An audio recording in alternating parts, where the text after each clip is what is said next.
And a former Afghan journalist turned interpreter who's living at Fort McCoy right now, willing to share his story and identity with us, provide some context and humanity to some of what we're hearing from the base. Sherkhan Shahir says his story is one that encompasses a great deal of the Afghan experience over the last 30 years.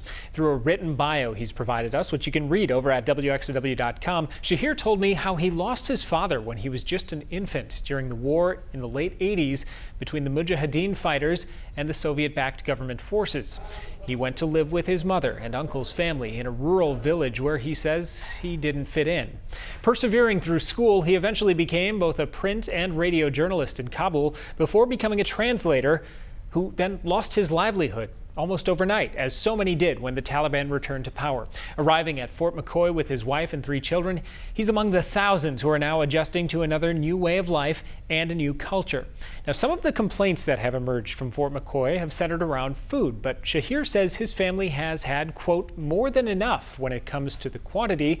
As for meeting the dietary needs or desires of the Afghan people, Shahir says when he first arrived a few weeks back, the food was very, quote, American in taste, but it has been improving, and he applauds the efforts.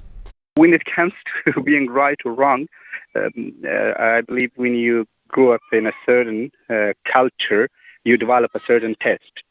So Afghans usually eat foods that are very spicy, and they have different tastes. Last night, we had almost an Afghan food. It was very close to Afghan food.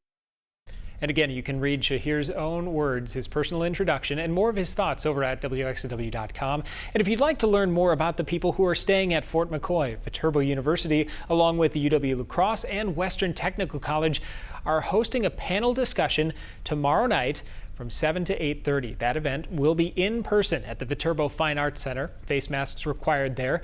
It will also be live streamed to the Western facility in Tomah, which requires masks as well, or available for personal streaming, and you can find a link to that stream over at our website.